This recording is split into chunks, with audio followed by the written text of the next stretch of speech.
The alarm on the research ship Meridian woke Hana Kim from her sleep. She rolled out of her small bed and ran to the communications center. Red lights flashed everywhere. Something was wrong. Hana worked as a scientist who studied alien life forms. She had spent 3 years traveling between different worlds with the Galactic Council. The Council was like a big government that ruled many planets and alien species across the galaxy. Captain Do-Hyun Park was already at his station when Hana arrived. His face looked worried. Other crew members stood around him, all looking at the big screen in front of them. "What is happening?" Hana asked.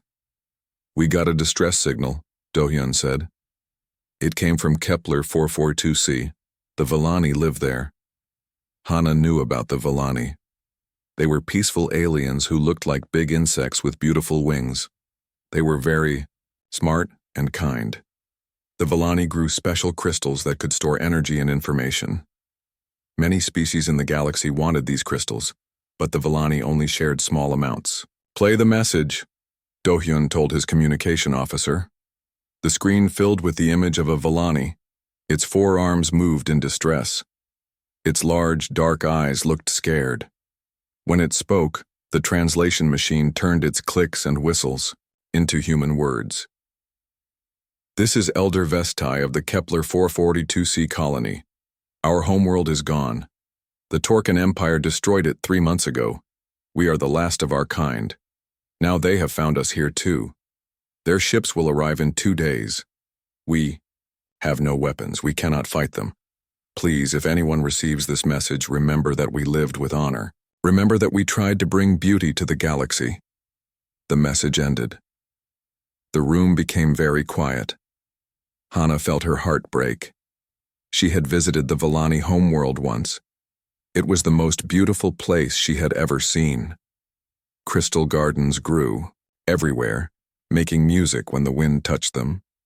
The Villani children played games with light and color. Their cities floated in the air, connected by bridges made of living crystal. "How many Villani are on Kepler 442c?" she asked. "About 50,000, said Jinsu, the ship's data officer. "They are all that is left of their species. The Torcans killed everyone else." Captain Do-Hyun stood up.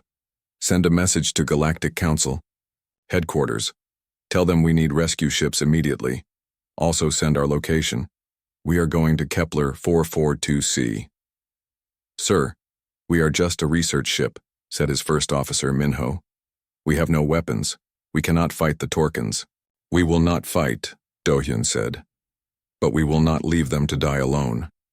Maybe the Council can send help before the Torcans arrive." The Meridian changed course and flew toward the Kepler system. It would take them 18 hours to get there. Hana spent that time reading everything she could about the Villani. The Villani had existed for over 10,000 years. They never started wars.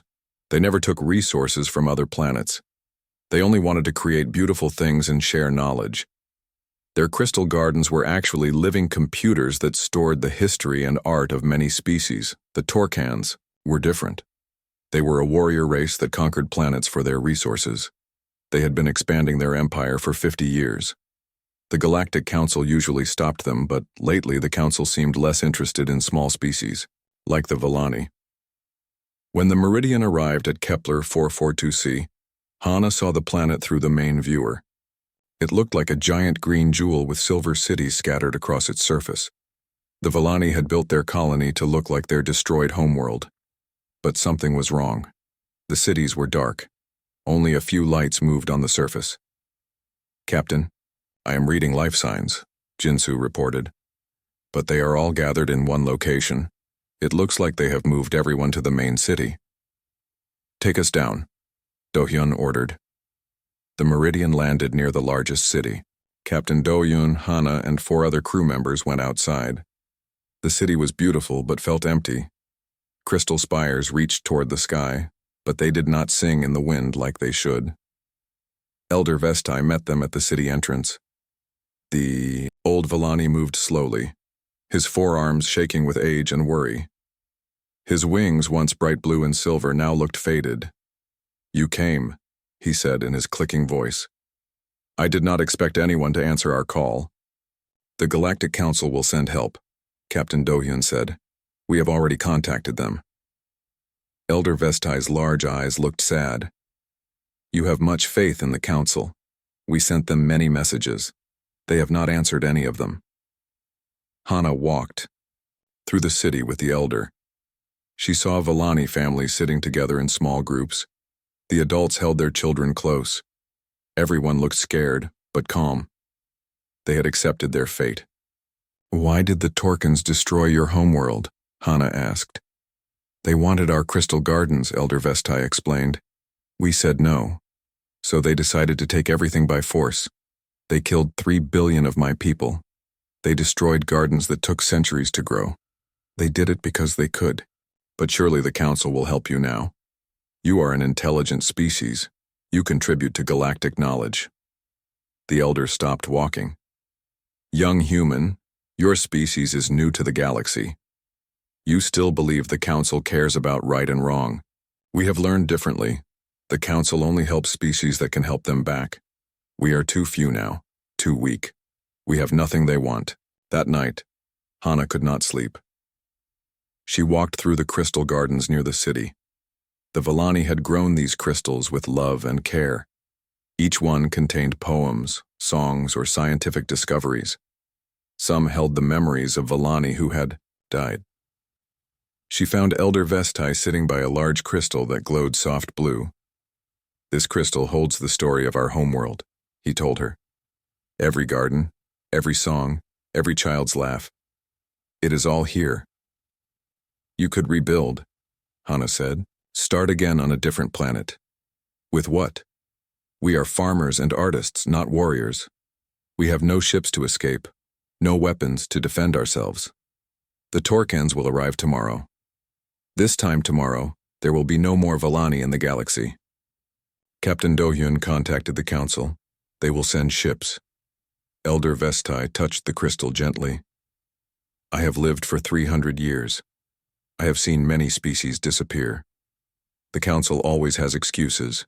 Too far away, too expensive, not strategic enough. They will not come. Hana felt angry and sad. Then what was the point of the Galactic Council?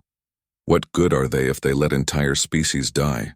The council exists to keep the powerful species happy, the elder said. The rest of us only matter when we are useful. We were useful when our crystals were new and exciting. Now that the Torkans have taken our homeworld and our knowledge, we are just refugees. Refugees with no home and no future. The next morning, Captain Dohyun received a message from the Galactic Council. He called all his crew to the communication center. His face looked angry and disappointed. The council has responded to our request for help, he announced.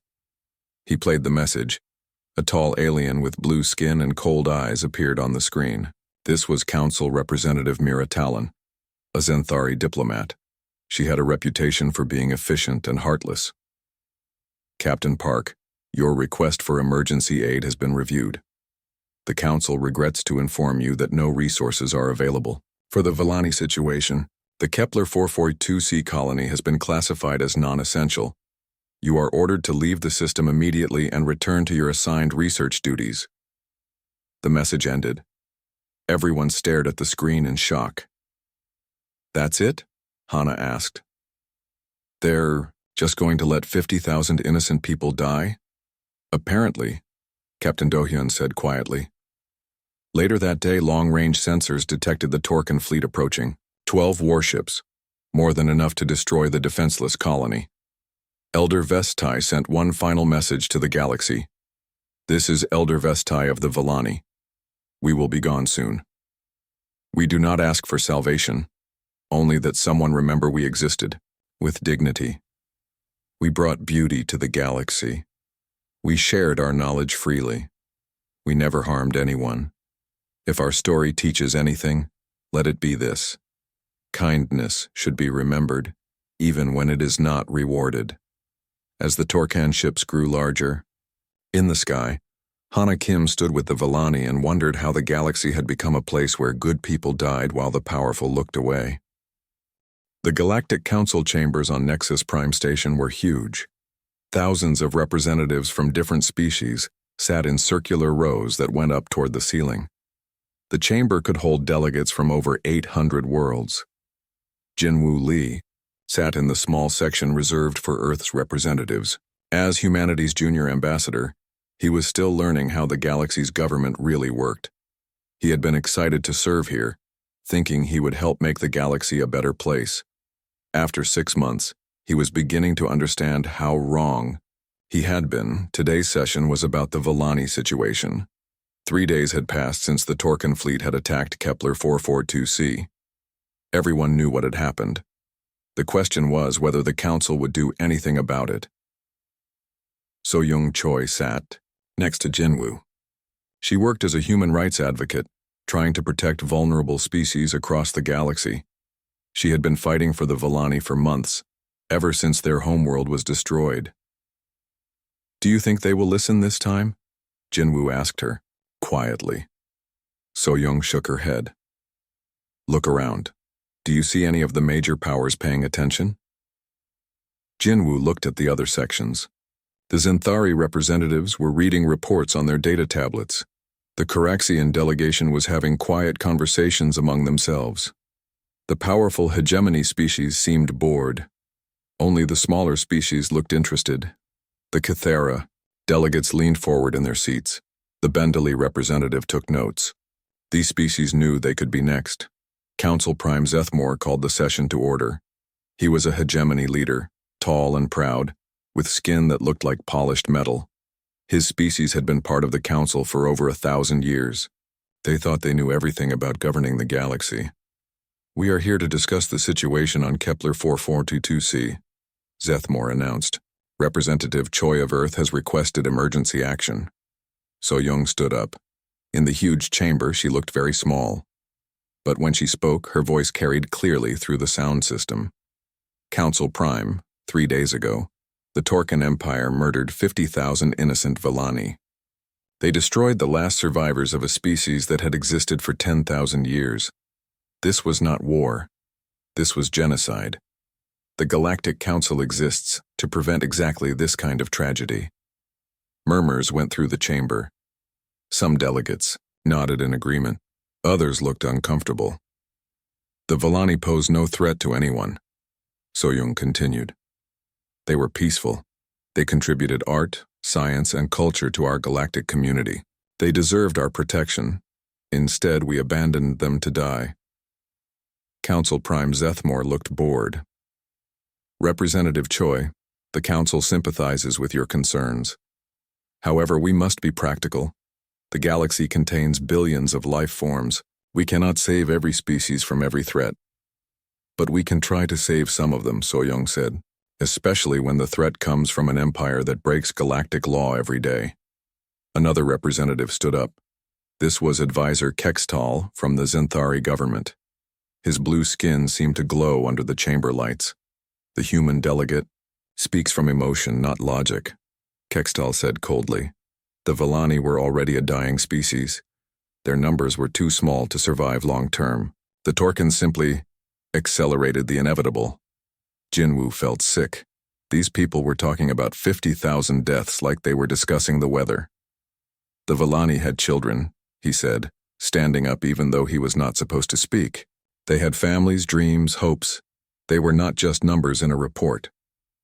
Zethmore frowned at him.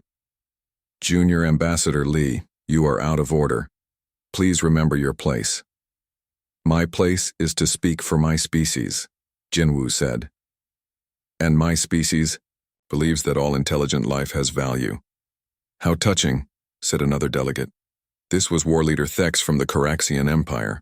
"Tell me, young human, how many ships did your Earth send to help the Villani?" Jinwoo felt his face get hot. Earth had wanted to send ships, but they were too far away. By the time any human fleet could have reached Kepler 442c, the attack would be over. "Distance does not excuse inaction by those who could have helped," Jinwoo said. "Exactly," Thex replied with a cruel smile. "The Council has ships throughout the galaxy. If we had wanted to save the Villani, we could have. We chose not to. That should tell you something about their value." So Young stood again. "It tells me something about our values," she said angrily.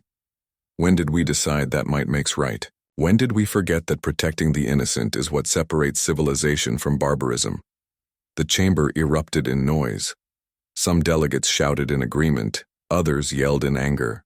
The smaller species seemed to support So-young, while the major powers looked offended. Council Prime Zethmore called for order. When the noise died down, he spoke in a voice that was calm but cold.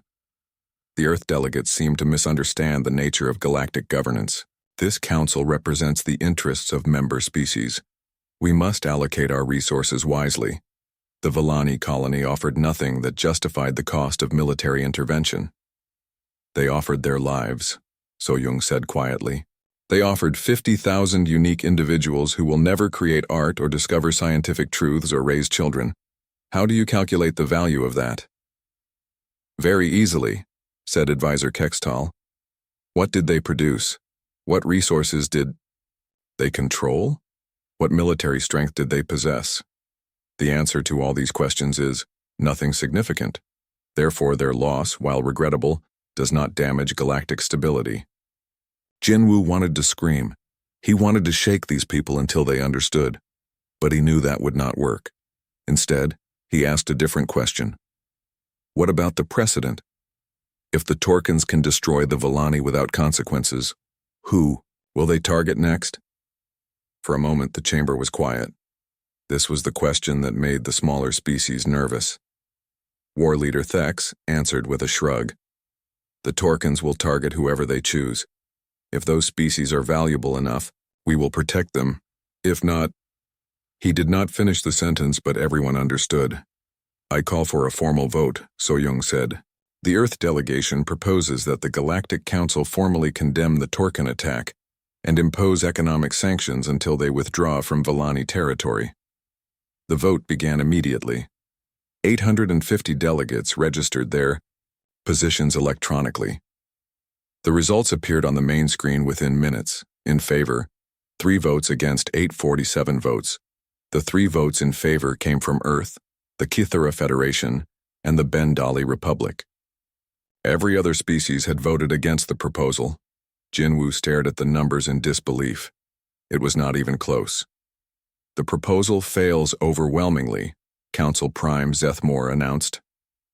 This matter is now closed. We move on to trade negotiations with the Rigel Consortium. After the session ended, Jinwoo and So-young walked through the station's corridors in silence. They passed shops and restaurants where beings from hundreds of worlds conducted business. The galaxy seemed peaceful and prosperous. How can they just ignore it? Jinwoo finally asked. Because ignoring it is profitable, said a voice behind them. They turned to see Taemin Jung, a human military advisor who worked with the Council security forces. He was older than them, with gray hair and tired eyes. What do you mean? So-young asked. Taemin looked around carefully, then gestured for them to follow him to a quiet corner.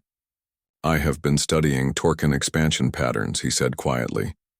Their attacks are not random. They target species that control rare minerals or strategic locations. The Villani homeworld had large deposits of quantum crystals. But the Villani were not miners, Jinwoo said. They grew crystals, not mined them. Exactly. They used the crystals for art and information storage. But those same crystals are essential for faster-than-light communication systems. The Torkans now control the largest known deposits in the galaxy. So the Council let it happen because they wanted the crystals too? So-young asked. Taemin nodded. Several major Council members have already signed trade agreements with the Torkans. They will buy quantum crystals at prices much lower than the Villani ever charged. The Villani tried to share their crystals freely with everyone. The Torkans will sell them only to the highest bidders. Jinwoo felt a cold anger growing in his chest. So the Villani died for profit. Not just profit, Taemin said. Control. The species that control quantum crystal supplies control galactic communications. That is power. Can we prove this? So-young asked. I have documentation, but it would not matter. Nothing we discovered was illegal. The Council members did not order the Torkan attack, they just did not prevent it. Then they took advantage of the results. That evening, Jinwoo sent a long message to Earth's government. He explained everything that had happened. He told them about the vote, about the trade agreements, about how the most powerful species in the galaxy had watched 50,000 innocents die and then profited from their deaths. His message ended with a question: what kind of civilization are we part of? And is there anything we can do to change it? 2 days later, he received a reply from President Chae Won-yoon herself. The message was short, but it made his heart race. Ambassador Lee, thank you for your report. Earth's government is deeply disturbed by what you have described. We are calling an emergency session of our parliament. Prepare detailed documentation of everything you have witnessed. Change is coming. The emergency session of Earth's united government took place in Geneva. Representatives from every nation on Earth gathered in the Great Assembly Hall. President Chae Won-yoon stood at the podium, looking out at faces filled with anger and determination. Fellow humans, she began, we have learned something terrible about the galaxy we thought we had joined as equals. Giant screens around the hall showed images from Kepler 442c. The destroyed crystal gardens, the empty cities, the places where 50,000 innocent beings had lived and died while the galaxy watched. The Galactic Council had the power to save these people, President Yoon continued. They chose not to. They have classified the Villani as evolutionary casualties, a convenient term that means people we do not care about. The hall was silent. Earth's leaders had seen the full report from Ambassador Jinwoo Lee. They knew about the trade agreements, the profit motives, the cold calculations that had written off an entire species. The question before us today is simple, the president said. What kind of species do we want to be? Will we accept a galaxy where the strong prey on the weak while everyone else looks away? Or will we stand for something better? The Chinese representative, Minister Wang, stood up. Madam President, Earth has been part of the Galactic Council for only 5 years. We are one world among hundreds. If we oppose the Council, we risk losing access to galactic technology, trade routes, and protection. Our economy depends on galactic commerce. Our humanity depends on more than economics, President Yoon replied. When we first reached for the stars, we promised we would carry the best of human values with us: compassion, justice, the protection of the innocent. Are we ready to abandon those values for profit? The Indian representative, Prime Minister Patel, raised her hand. What exactly are you proposing? We cannot fight the entire Galactic Council. We are not talking about fighting anyone, President Yoon said. We are talking about rescue. Intelligence reports indicate that several small Villani communities still exist on remote worlds. They are hiding, afraid the Torkans will find them. The Council has classified them as extinct and refuses to help. But they are not extinct. Not yet. She pressed a button and the screen showed new images. These were recent photographs from 3 different star systems. In each one, a few hundred Villani survivors had built small settlements. They lived in constant fear, knowing that discovery meant death. I propose Operation Guardian Shield, President Yoon announced. We will locate and evacuate every surviving Villani community. We will bring them to safety, help them rebuild their culture, and show the galaxy that genocide is not acceptable. The Brazilian representative, President Silva, looked worried. The Council will see this as defiance. They might expel us from galactic civilization. Then we will build a better civilization, President Yoon said firmly. One that does not abandon the helpless for the sake of convenience. The vote was close. 127 countries in favor, 68 against, 17 abstentions. It was enough. Earth would act. Within hours, Admiral Wu Jin-kang received orders to prepare the largest fleet in human history. Not just military ships, but civilian vessels, cargo haulers, research craft, and passenger liners. Every ship that could carry people or supplies was called into service. At the Luna shipyards, Chief Engineer Hyun Shin worked around the clock to modify civilian ships for deep space rescue missions. Cruise liners had their entertainment decks converted into refugee housing. Cargo ships were fitted with life support systems for different alien physiologies. We have never attempted anything this large, Hyun told Admiral Kang during a planning meeting. moving thousands of refugees across multiple star systems while avoiding Torcan patrols. The logistics are enormous. Then we will learn as we go, Admiral Kang replied. The alternative is to let them die. The fleet launched from Earth orbit 3 days later, 200 ships of every size and type, all flying the blue and green flag of Earth alongside a new symbol, a silver crystal, in memory of the Villani, who had already been lost. On the flagship Soul's Pride, Admiral Kang addressed his crews via video link. "We are not going to war," he told them. "We are going to save lives. Some of you are military personnel trained for combat. Others are civilian volunteers with no combat experience. But today, we all have the same mission, to prove that in this galaxy, someone still cares about doing what is right." The first rescue was on a planet called Haven's Rest. 300 Villani survivors lived in caves, hiding from orbital scans. They had been there for 8 months, slowly starving because the planet's soil could not grow their food. When the human ships arrived, the Villani thought it was another attack. They had learned to fear ships from space. But when Captain Sunho, Nam of the transport vessel Incheon, broadcast a message in their language, everything changed. "We are humans from Earth," he said. "We know what happened to your people. We are here to help. You do not have to hide anymore." Elder Kaiesh, the leader of the survivors, was afraid to believe it. "Why would you help us? We have nothing to offer you." "You have your lives," Captain Nam replied. "That is enough." The evacuation took 12 hours. The Villani had to be convinced that it was safe to leave their hiding places. Many of them had not seen sunlight in months. When they finally saw the human rescue ships, many wept. Dr. Young-Mi Han, a marine biologist who had volunteered for the mission, worked with the Villani to preserve their cultural artifacts. Even in hiding, they had continued to create art, to tell stories, to maintain their traditions. "We thought we were the last," Elder Kaiesh told her as they loaded crystal recordings onto the transport ships. "We thought our culture would die with us." "Not if we can help it," Young-Mi replied. "Humanity has learned from many alien species. Now it is time for us to give something back." News of the first successful rescue spread quickly. The Galactic Council was not pleased. Ambassador Jinwoo Lee was called to an emergency meeting with Council Prime Zethmore. The hegemony leader's metallic skin seemed darker than usual, reflecting his anger. "Earth has acted without Council authorization," Zethmore said coldly. "You have violated interstellar law by operating in sectors declared off-limits." "We rescued people who were dying," Jinwoo replied calmly. "I was not aware that humanitarian aid had become illegal. The Villani were classified as extinct.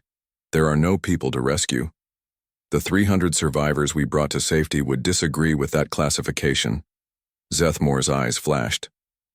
"Those refugees are not Earth's responsibility. They will be returned to their planets of origin." "Which planets?" Jinwoo asked. "Their homeworld is destroyed. Their colonies are occupied by the Torcans. Where exactly would you like us to return them?" For a moment, the Council Prime had no answer. Then, he regained his composure. "That is not Earth's concern. The Council will determine appropriate placement for these displaced persons. The Council had its chance to help them. You chose not to. Now they are under Earth's protection." "Earth is in no position to make such demands," Zethmore said, threateningly. "Your species is new to galactic politics. Do not mistake our patience for weakness. And do not mistake our principles for naivety," Jinwoo replied. "Earth knows exactly what it is doing." While this confrontation took place on Nexus Prime, the human rescue fleet continued its work. The second mission targeted a gas mining platform where 47 Villani worked as indentured servants. The platform's owners had bought them from Torcan slave traders. Captain Jisoo Bayek of the medical ship Busan led a team of human negotiators to the platform. The owners, a Caraxian mining company, refused to release the Villani workers. "They owe us money," the platform manager explained. "We bought them legally. They work for us until their debt is paid." "How much do they owe?" Captain Beck asked. The manager consulted his records. 47 workers purchased for 10,000 credits each, plus room, board, and equipment costs. Total debt, 600,000 credits. Done, Captain Bike said, transferring the money immediately. They are free to go. The manager looked surprised. He had expected the humans to negotiate or argue. Instead, they had simply paid what he asked. When the Villani workers learned they were free, their reaction was overwhelming. Many had never expected to see their families again. They had resigned themselves to dying as slaves on the mining platform. Why? Asked one of the workers, a young Villani named Trelawney. Why would strangers pay so much for our freedom? Because freedom should not have a price, Captain Beck replied. And because every life has value, regardless of what others might think. The third rescue mission was the most dangerous. 200 Villani survivors were trapped on a world in disputed space, hunted by Torcan patrols. The human fleet had to avoid 3 different hostile forces while extracting refugees from a war zone. Commander Yunwoo Kim led a special operations team to the planet's surface. They found the Villani hiding in the ruins of an ancient city, constantly moving to avoid detection. We cannot all leave at once, explained Elder Nixtai, the group's leader. The Torcans have orbital sensors. If they detect our ships, they will attack. Then we do it the hard way, Commander Kim replied. The evacuation took place over 5 nights. Small groups of Villani were moved to hidden landing sites where human shuttles waited. It was slow, dangerous work. The human fleet arrived at Kepler 442c 6 weeks after the massacre. Admiral Wu Jin Kang stood on the bridge of the Soul's Pride, looking at the planet where 50,000 Villani had died. The crystal cities still stood, but they were dark and empty. The beautiful gardens were burned ruins. Admiral, we are detecting life signs, reported Lieutenant Minji Park from the sensor station. Small groups scattered across the planet, maybe 200 individuals total. Survivors, Admiral Kang said quietly. After all this time, some of them are still alive. The human fleet had grown during their rescue missions.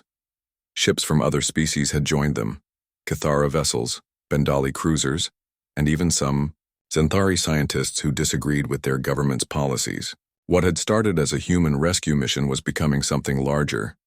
Sir, we have a problem, said Commander Taemin Young, the fleet's intelligence officer. Long-range sensors are detecting a large fleet approaching. Torcan ships, lots of them. Admiral Kang felt his stomach tighten. How many? 12 heavy cruisers, 36 destroyers, and over 100 smaller ships. It is the Torcan 9th Fleet. They are coming back to finish the job. Time until they arrive? 18 hours. The bridge was quiet. Everyone understood what this meant. The Torcan 9th Fleet was one of the most powerful military forces in the galaxy. The human fleet was not built for war. Most of their ships were transports and civilian vessels with minimal weapons. Admiral, we should evacuate the survivors and leave, said Captain Sun Ho Nam over the communication system. We cannot fight that fleet. Running means abandoning whoever is down there, Admiral Kang replied. How long do we need to find and evacuate all survivors? At least 3 days, reported Dr. Young-Mi Han from the planet's surface. She had landed with the first rescue teams. The survivors are scattered and hidden. Many are injured. Moving them will take time. Then we make time, Admiral Kang decided. All ships prepare for defensive positions around the planet. We hold here until every survivor is safe.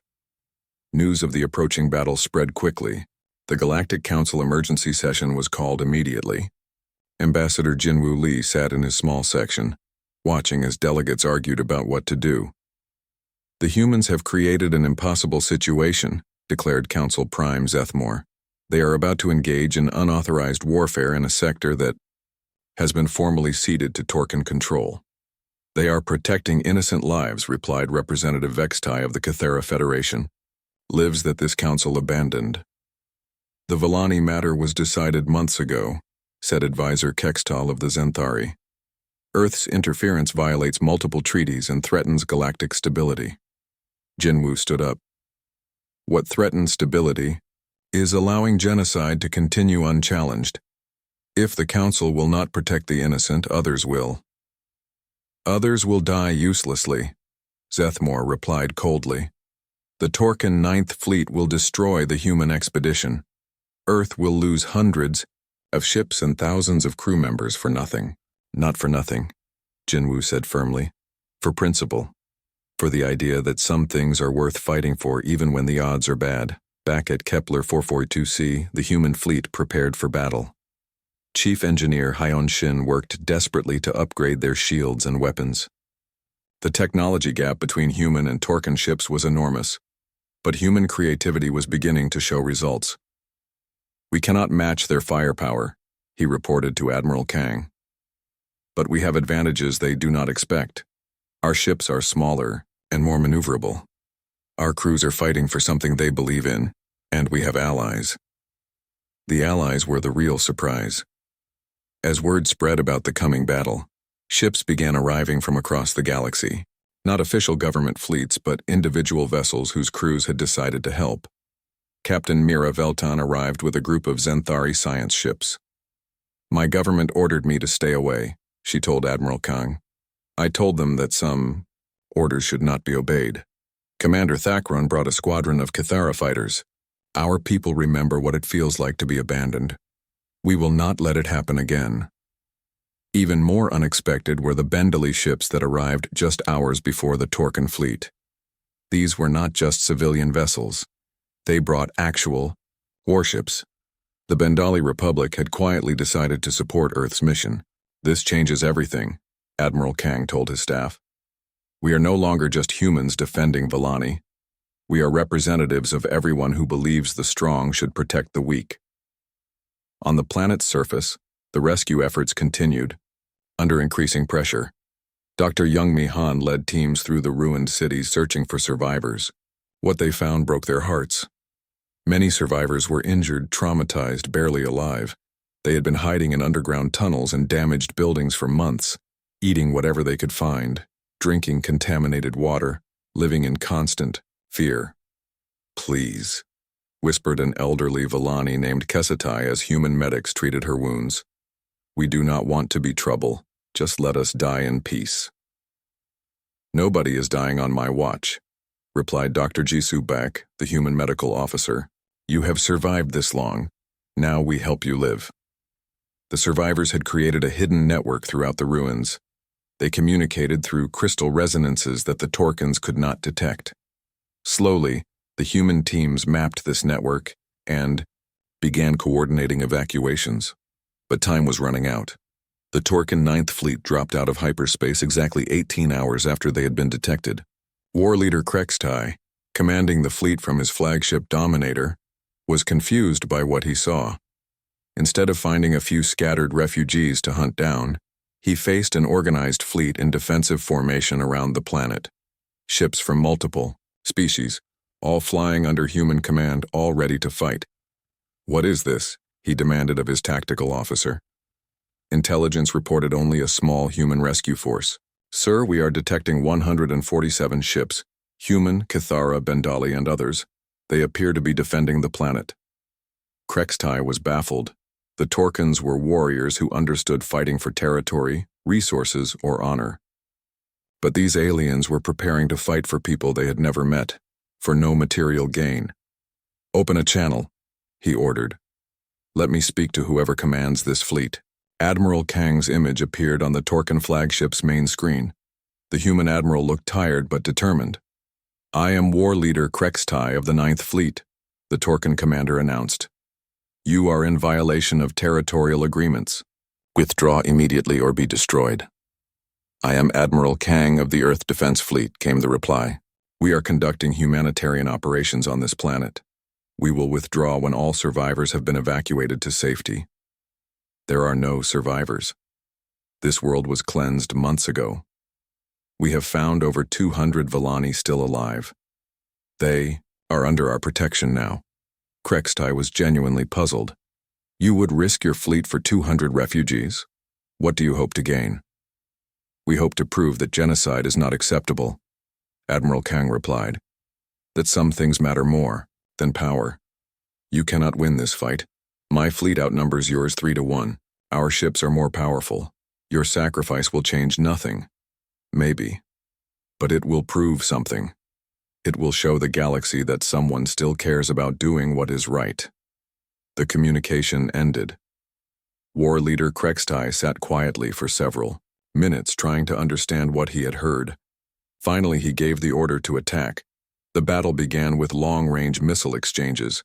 The Torkin ships had superior weapons, but the human fleet used unconventional tactics. Smaller ships darted between the larger vessels, disrupting targeting systems. Civilian transports modified with shield generators protected the more vulnerable ships. Captain Sun Ho Nam of the destroyer Incheon found himself facing a Torkin heavy cruiser alone. His ship was outmatched in every way, but he had an advantage the Torkins did not expect.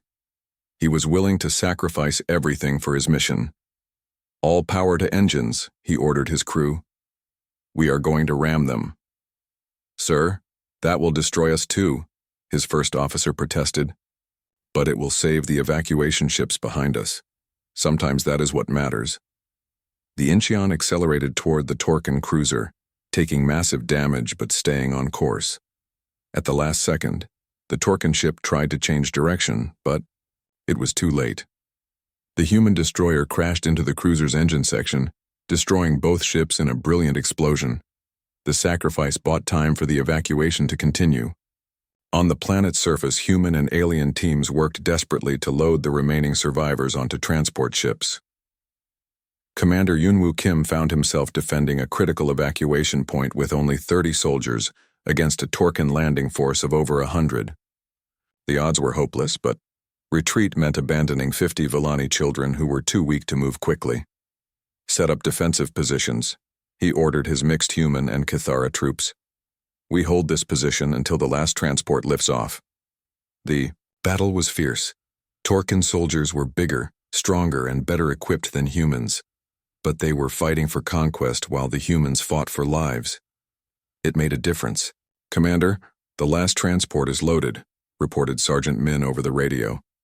But it needs 5 more minutes to get clear of the atmosphere. Then we give them 5 minutes, Kim replied, firing at advancing Torkin soldiers. 3 months after the Battle of Kepler 442c, the Great Assembly Hall in Geneva was filled with representatives from across the galaxy. But this was not a Galactic Council meeting. This was something entirely new. President Chae-Won-yoon stood at the podium, looking out at delegates from 47 different species. Some were official government representatives. Others were refugees, rebels, or individuals who had lost faith in the old system. All had come to Earth to discuss building something better. Friends, President Yoon began, we gather today not as conquerors or the conquered, not as the powerful or the powerless, but as equals. We gather as beings who believe that civilization should protect all its members, not just the strongest. In the front row, Elder Vesitai sat with the other surviving Villani leaders. The old alien looked different than he had during those desperate days on Kepler 442c. His eyes no longer held despair. Instead, they showed something that had seemed impossible just months ago: hope. The humans saved our bodies, he had told the assembly earlier. But more than that, they saved our spirits. They proved that someone in this galaxy still remembers what it means to care. The rescued Villani had been given a new home on a beautiful world called New Haven, donated by the Cathara Federation. With human help, they were rebuilding their crystal gardens and slowly healing from their trauma. The 218 survivors were working to preserve and restore their culture. But the Villani were not the only ones who had been changed by recent events. Species across the galaxy were beginning to question the Galactic Council's authority. Ambassador Jinwoo Lee, now representing the new alliance instead of the old council, read a statement from the Bendali Republic. We formally withdraw our membership from the Galactic Council. We can no longer support a system that values profit over life. Similar statements came from the Cathara Federation, the Zephyrian Union, and dozens of smaller species. Even some members of major council races were joining the growing rebellion. Captain Mira Veltan, the Zenthari scientist who had fought alongside humans at Kepler 442c, spoke for a group of Zenthari dissidents. My government believes that strength comes from controlling others, We have learned that true strength comes from protecting others. The new organization was called the Alliance of Free Worlds. Unlike the Galactic Council, which was dominated by the most powerful species, the Alliance gave equal representation to all members, regardless of their military or economic strength. Every species has value, President Yoon explained to the Assembly. Every culture contributes something unique to galactic civilization. In this alliance, the smallest voice carries the same weight as the largest. Admiral Wu Jin Kang, now commanding the Alliance Defense Fleet, presented their military philosophy. We do not seek to conquer anyone. We exist to protect members who cannot protect themselves. Our weapons are for defense, not aggression. The Alliance's first test came sooner than expected. The Torcan Empire, encouraged by the Galactic Council's continued support, had begun attacking another peaceful species, the Luminari, crystalline beings who communicated through light and lived in the gas clouds around dying stars. The Council's response was predictable. The Luminari have no strategic value, Council Prime Zethmore announced. The Torcans may deal with them as they see fit. The Alliance's response was very different. We stand with the Luminari, President Yoon declared in a broadcast that reached every corner of the galaxy. No one fights alone while the Alliance exists. The Alliance fleet that arrived at the Luminari homeworld was impressive. Ships from 30 different species, all flying the silver crystal flag of the Alliance, all committed to protecting innocent lives. But they were not alone. The Torcan fleet that met them was smaller than expected. Intelligence reports from Taemin Young, now the Alliance's chief strategist, revealed why. Many Torcan crews had refused orders to attack another peaceful species. The Torcan Empire is not as united as it appears, he reported to Alliance leadership. Many Torcan soldiers are beginning to question why they fight. The Battle of Kepler 442c showed them that there are alternatives to conquest. The confrontation at the Luminari homeworld ended without a major battle. Faced with a united Alliance fleet and growing dissent within his own ranks, the Torcan commander chose to withdraw rather than risk another bloody defeat. More importantly, the successful defense of the Luminari proved that the Alliance was more than just noble words. It was an effective force for peace in the galaxy. The old Galactic Council was beginning to fracture. Several major species had split into pro-Council and pro-Alliance factions. Even the mighty hegemony was experiencing internal conflicts as younger members questioned their elders' policies. Dr. Hana Kim, now serving as the Alliance's chief xenobiologist, was documenting these changes.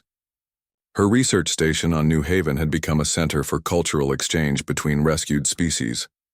Something remarkable is happening, she told President Yoon during one of their regular meetings. The survivors we have rescued are not just rebuilding their own cultures. They are sharing with each other, creating new art forms, new technologies, new ways of thinking.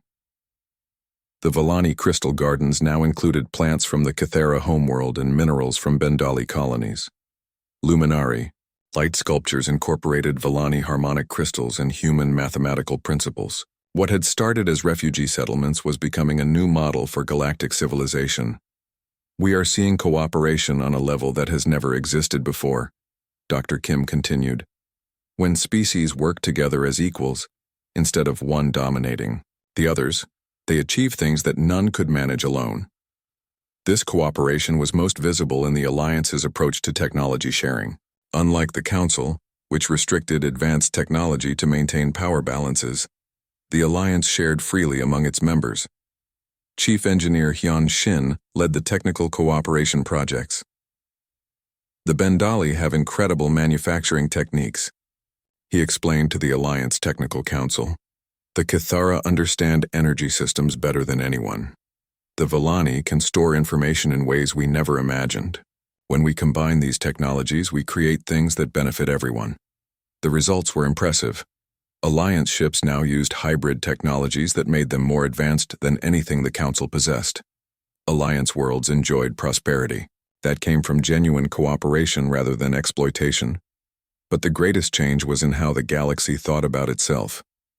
Captain Sunho Nam, who had survived his ramming attack and now commanded a new Alliance vessel, received a message that illustrated this change perfectly. It came from a young Torcan officer who had watched the Battle of Kepler 442c. "I was raised to believe that strength comes from conquest," the message said. "You showed me that strength comes from protecting others. I have deserted my fleet and seek asylum in the Alliance. I want to fight for something that matters." Similar messages arrived daily. Beings from across the galaxy were abandoning the old system and joining the Alliance, not for profit or power, but for principles. The Alliance's rapid growth worried the remaining council members. At an emergency session on Nexus Prime, they debated how to respond to what they saw as a growing threat. "The Alliance is undermining galactic stability," declared Council Prime Zethmore. "Their idealistic policies cannot work in the real galaxy." "Their idealistic policies are working," replied the Caraxian representative, whose own people were split between Council and Alliance supporters. "Alliance worlds report higher prosperity, lower crime, and greater scientific advancement than Council worlds, because they are naive and untested," Advisor Kextel insisted. "When they face real challenges, their cooperation will collapse into chaos." But the challenges kept coming, and the Alliance kept meeting them successfully.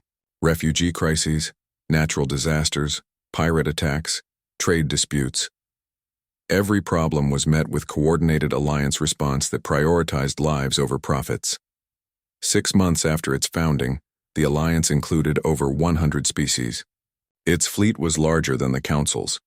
Its worlds were more prosperous than the Council's. Most importantly, its principles were spreading to species that had not even joined yet. The transformation culminated in an unexpected event. War leader Krextai, the Torcan commander who had fought at Kepler 442c, requested a meeting with Alliance leadership.